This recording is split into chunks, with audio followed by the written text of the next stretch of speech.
minera en El Salvador inicia desde la época de la conquista, pasando por manos europeas y estadounidenses como Charles Booters y Commerce Group, llevándose miles de vidas salvadoreñas consigo. El cianuro no provoca, no tiene reacciones mutagénicas, no hay malformaciones en el cuerpo por el cianuro, ni tampoco es cancerígeno, ¿verdad? El cianuro lo que hace cuando una persona ingiere cianuro, lo que sucede es que el cianuro en la sangre obstaculiza o inhabilita a la sangre para llevar el oxígeno de los pulmones al resto del cuerpo, y entonces sucede una asfixia. Eso es lo que pasa, porque sustituye la molécula de oxígeno en la sangre por la molécula de cianuro. Eso es lo que pasa cuando alguien se envenena con cianuro. En este caso no es tan trascendente si produce cáncer o no. Lo que produce es la muerte. Lo que produce es un problema agudo, y eso es lo grave.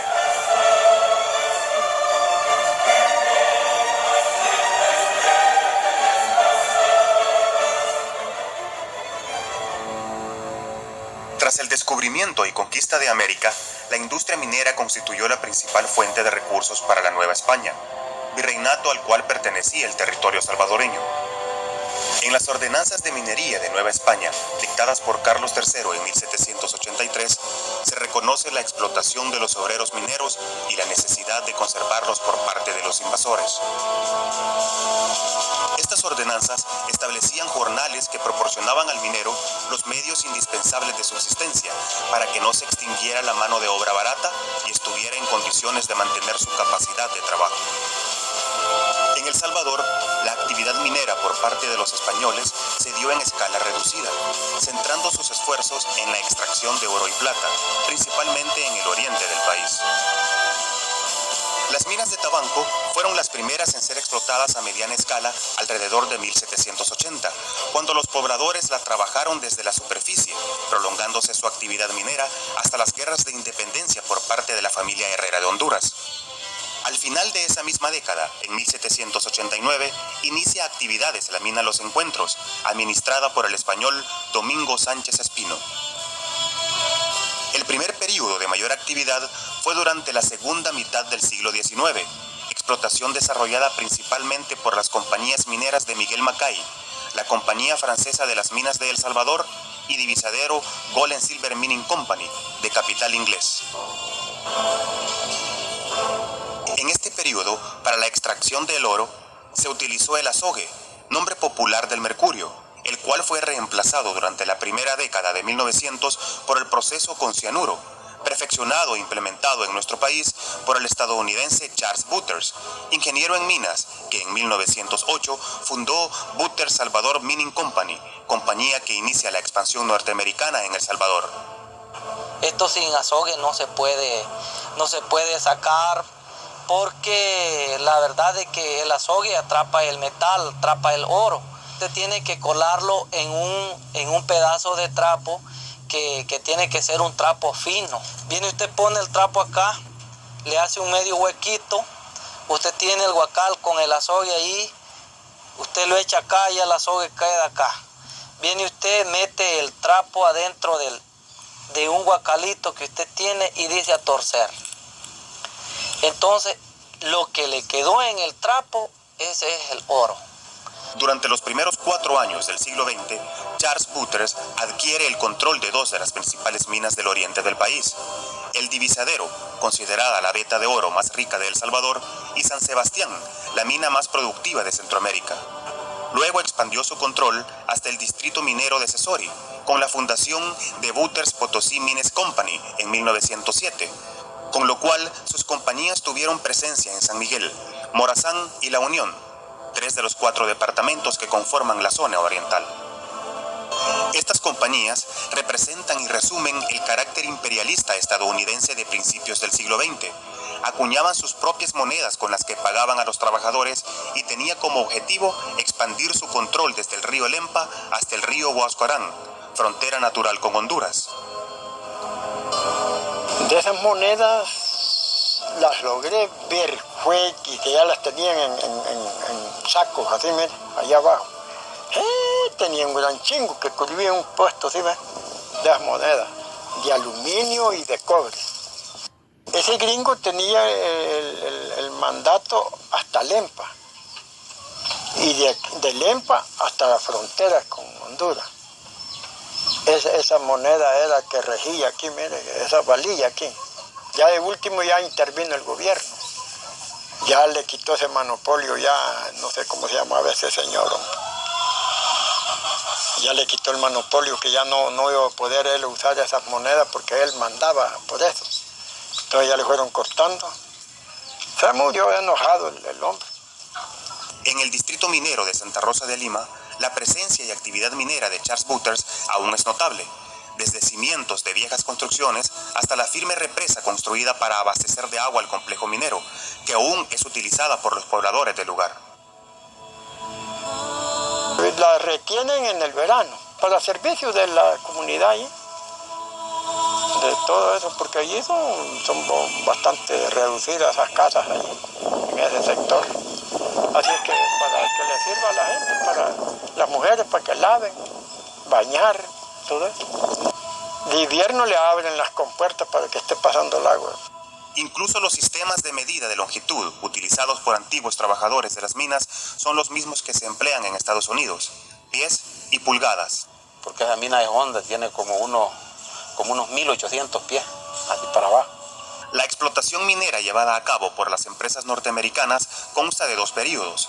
El primero, en el cual se abarcó los distritos mineros de Jocoro, Santa Rosa de Lima y Cesori, inició con la adquisición de la mina El Divisadero en 1900 y concluyó en 1921 con pequeñas operaciones en la mina de San Sebastián. Que aquí vinieron gentes al descogero, gente a trabajar. Aquí vinieron de Honduras, de Nicaragua, creo que hasta de Guatemala vinieron a trabajar aquí, porque era la primer compañía que entró aquí a este país, la compañía Butters. Porque en esa época él me contaba pues que los mineros trabajaban semidesnudos, ¿verdad? En la mina, andaban con candelitas. Y ahí era, al de entrar ellos dentro a la profundidad de la mina, habían unos chiflones por abajo, y cuando se trompezaban ahí caían, ahí se mataban, ¿verdad? Y casi moría uno diario, contaba él, ¿verdad? Y así sucesivamente, pues, ¿verdad? Es una historia bastante que se siente, pues, que la compañía no tenía piedad para los trabajadores, ¿verdad? En el segundo periodo, la actividad se redujo a la mina San Sebastián, que entró en actividad en 1933, debido al incremento en los precios mundiales del oro, y se extendió hasta 1953, año que se suspendieron operaciones. Las condiciones duras y peligrosas de trabajo aún permanecen en la memoria de los pocos mineros que han sobrevivido o en los relatos de aquellos que ya murieron y fueron testigos de esta segunda etapa de explotación. Anteriormente, en tiempo de la Butters, murió gente puerca ahí. Un montón de gente murió. La ropa era una manta, fajado. No había el permiso, con calzoneta no había permiso de trabajar. Se pegaba un doblón aquí usted y aquí se ponía aquí. Y quedaba ya a trabajar. A pesar de la gran producción de oro en este periodo, la cual se cuantifica en 180,000 onzas, las condiciones de vida de los obreros continuaron siendo miserables. Se me prensó el carro ahí en el 160, güey. Como el carro como era una curva, y se cayó y le meto la mano y me contra el poste, y me quedó un hierbito pegado aquí. 2 meses de incapacidad, un mes de incapacidad me dijeron que no venía a trabajar, tenía el dedo que hacer y no venía a trabajar, me quitaban el trabajo. Así me vine al combo, con cuidado me las pegaba las timones y me tortaba en sangre. Los norteamericanos gozaban de grandes privilegios que eran inalcanzables para los trabajadores, todo a costa de un enorme sacrificio ecológico y humano. Esa casa era pero lujosa, oye. grandísima. Y hasta tenían unas torres, a ver, que dicen que era un mazacuate que permanecía ahí en esas torres. Porque era una culebra, pues yo no sé qué clase de culebra, la que mantenía ahí el viejo ese. Pero decía un gringón ahí, en Casa Grande hay pelas de agua ahí, palmeras grandísimas, jardinales que vienen ahí. Tenía una su limoncina él cuando empezaba a salir carros. En ese tiempo tenía una limoncina vieja. Que entonces ganaba 3 pesos en la semana. Y Ñalencha nos cuidaba por 1.50 allí la comida de la semana ahí en Ñalencha, 1 peso, 50 centavos. Y los que daban 1.50 a nosotros. Como que por no ir a la casa a 3, por no listar, ahí los daba la comida la señora, la mujer de Ignacio Valladares, donde vivía. Una de las pocas mejoras en los equipos de trabajo durante esta época fue la introducción de las lámparas de carburo, la cual el obrero tenía la opción de comprar.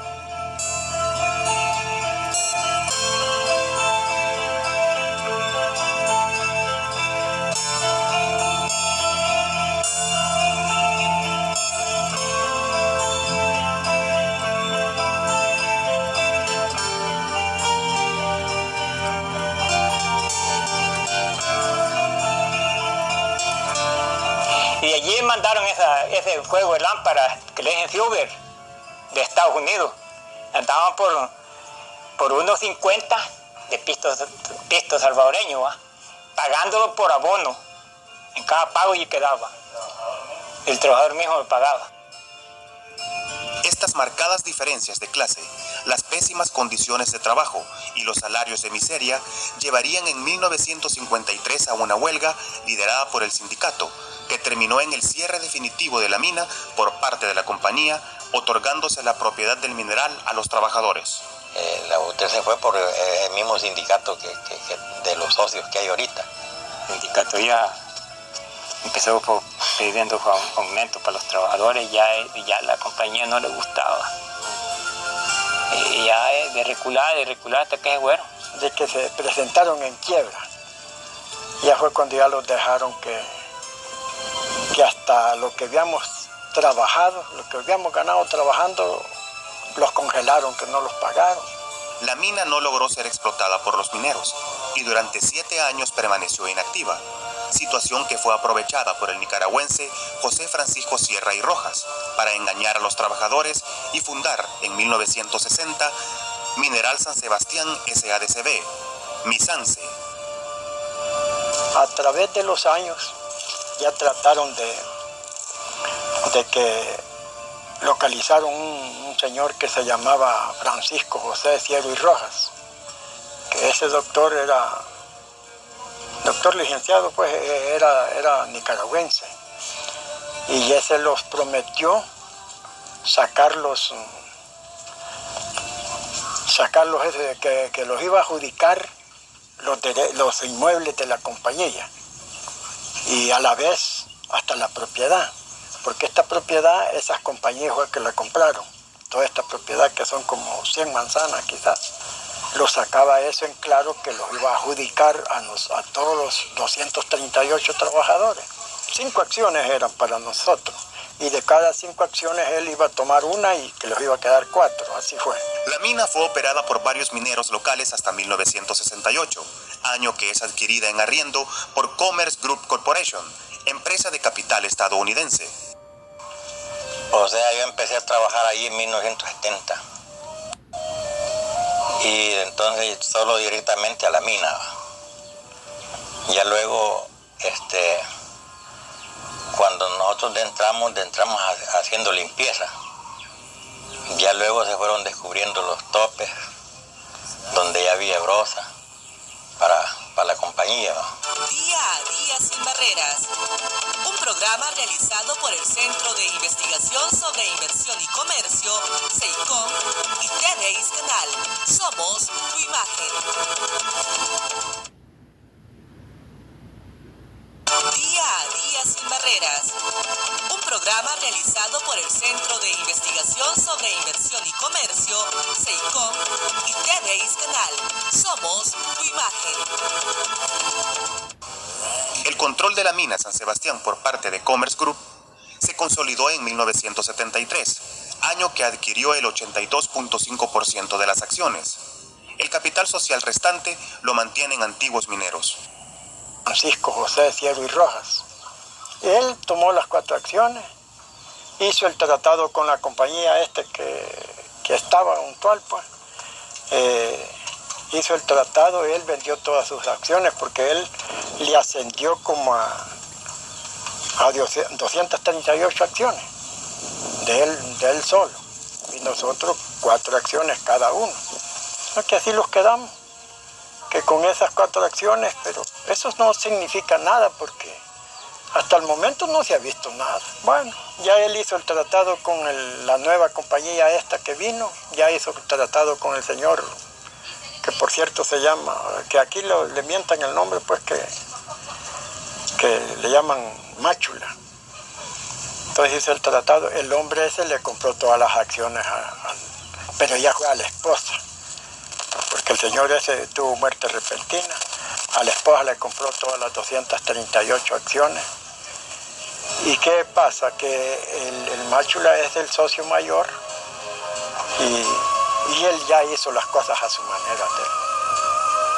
Ya no valió nada de los demás, de la incorporación de los demás socios. Simultáneamente, en 1971, la mina Montecristo en el Divisadero inició nuevamente operaciones después de casi 11 años de inactividad. Ambos complejos mineros, San Sebastián y Montecristo, fueron las únicas minas operando industrialmente durante la década de los 70. Sí, yo en la mina Cristóbal trabajé por el lapso de 9 años.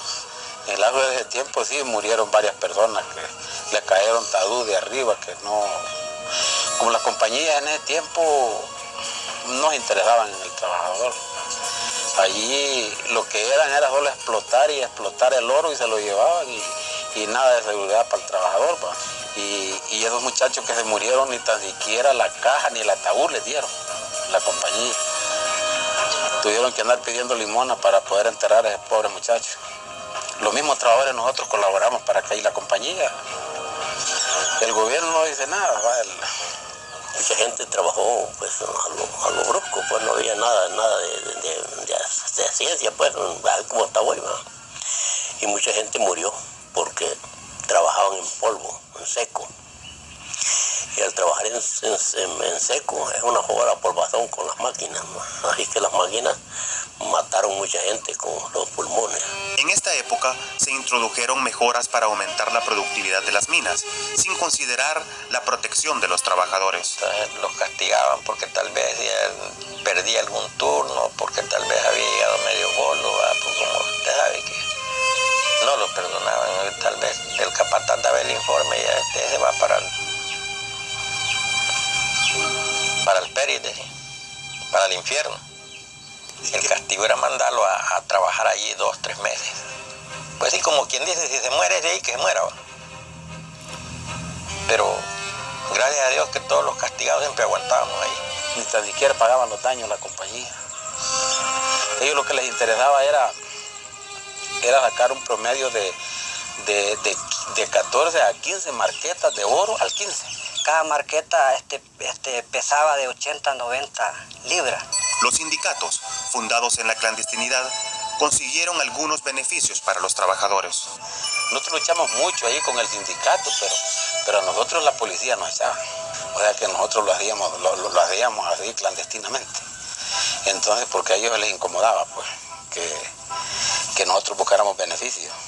Si era para los trabajadores que se enfermaban, ellos, de los mismos trabajadores, se inventaban un enfermero y allí iba, ahí el mismo trabajo, ahí lo miraba. Solo le ponían una chaqueta blanca y ya decían de que había estudiado medicina y le daban un par de pastillas y pagábamos seguro y no los dejaban ir. El que iba al seguro es que verdaderamente ya estaba muriendo, no le daban lugar a uno. Las condiciones de explotación de la mano de obra barata y condiciones inhumanas de trabajo permanecían, al igual que el enriquecimiento de extranjeros.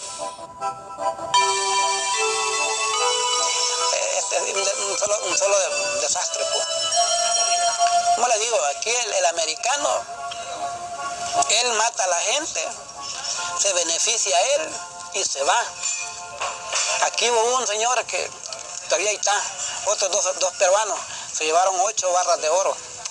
Y allí se lo llevaron y se fueron. El mineral era un entusiasmo para cada trabajador, porque los trabajadores prácticamente por un salario mínimo, por un salario que no valía nada, se quitaban la vida muchas personas. Murieron muchos aterrados, picados de los pulmones, con una enfermedad que le dicen silicosis, ¿verdad? Entonces mi papá murió así, mi hermano murió así, Juan Rosa.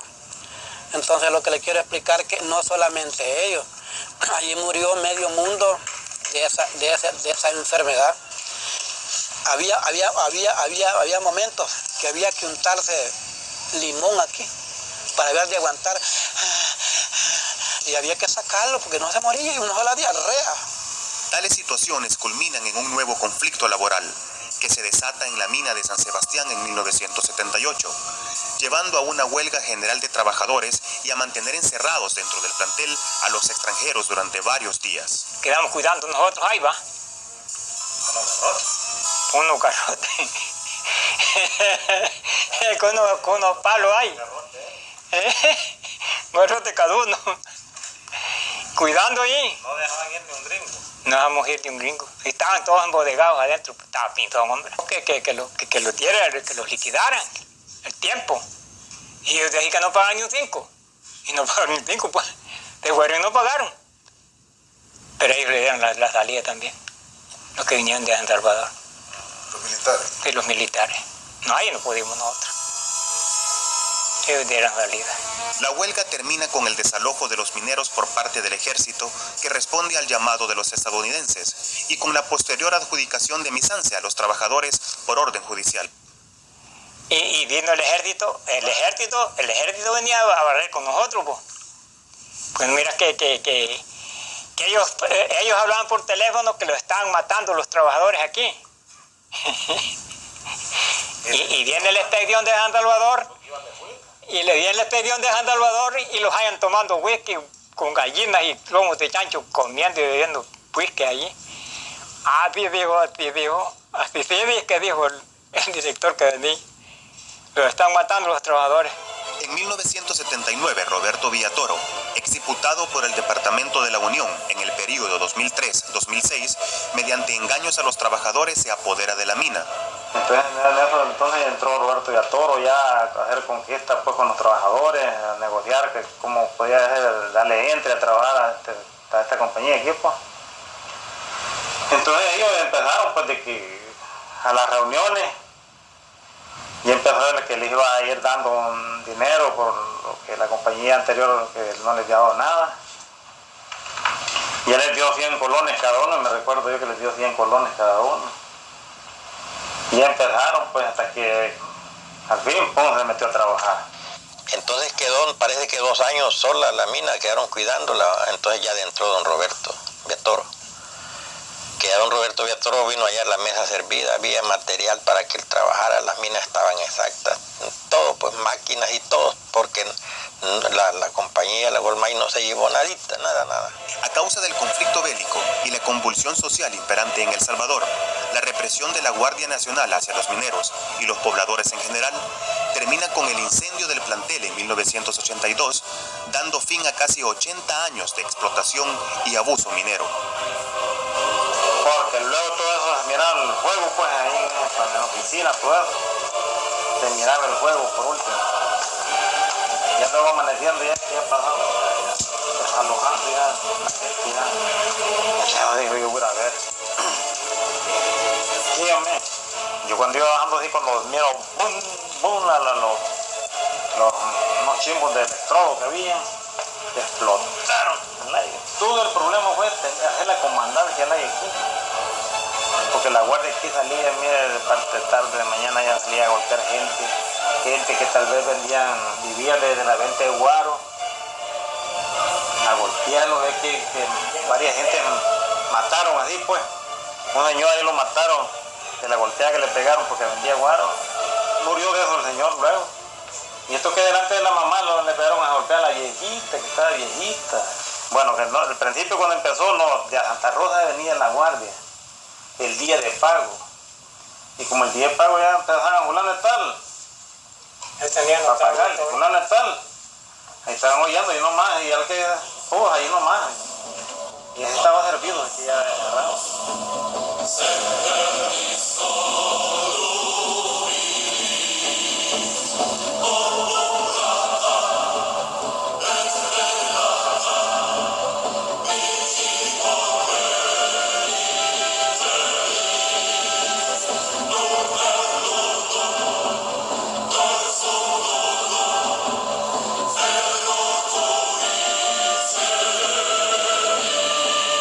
Históricamente la minería ha sido una de las industrias más enfermantes de las comunidades, de los pueblos. Podemos empezar viendo las dos quebradas con un pH muy bajo. El pH es el índice de la acidez del agua. Entonces un pH tan bajo está a indicar una acidez, una agua muy ácida. Es el drenaje ácido, es lo que normalmente está llamado drenaje ácido. O sea, que en las rocas que ellos sacaron y que depositaron ahí, que tiraron ahí como si nada fuera, van en contacto con oxígeno y con el agua de lluvia y llevan en solución unas sustancias que son ácidas sustancialmente y que de ahí pues van a tirar en solución también los metales pesados. Entonces en realidad desde el punto de vista económico no ganamos, desde el punto de vista de salud no ganamos, de ambiente no ganamos, nos empobrecemos. La empresa minera es contra el desarrollo sustentable. Los invasores nos saquearon y se retiraron. Solo la historia casi perdida de cientos de años de explotación inhumana ha quedado junto al grave daño ambiental que llegará más allá de los últimos mineros con vida. Para las transnacionales no ha sido suficiente tanto sacrificio y las exploraciones en busca de oro continúan en la actualidad. Más de 30 licencias de exploración a lo largo de la zona norte han sido concedidas por el gobierno salvadoreño. Como le vuelvo a repetir, hay gente de que todavía quiere que trabaje el mineral. Y para mí, que no existe eso, ¿ya? Para mí no sería bueno porque sería otra morición de gente. Mi papá arrojó el poco de sangre ya cuando se murió. Yo estaba el día que él murió como a las 11 de la noche. Aventó el poco de sangre y ella reventaba, era de la misma enfermedad. Y eso es lo que a mí me duele, que la gente todavía está con ganas de seguir en el rep. ¿Permitiremos que esta historia se repita?